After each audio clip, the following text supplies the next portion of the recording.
Desi Astro. In this Python tutorial, we are going to learn about the Galpy package.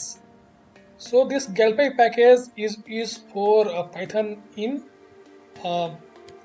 dealing with galactic dynamics problems, and also to find orbit of the stars in a given potential, and it also supports calculations of x-and angle coordinates for all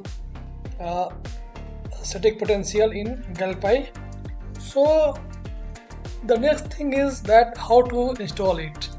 So for installing Galpy, you have to type two commands in your Conda prompt. So first command is conda install conda pros gsl, and after running that command you can type another command conda install conda pros gsl Galpy.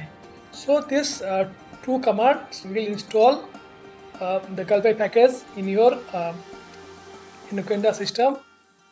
And so I'm not going to run this code because it takes a lot of time to install this.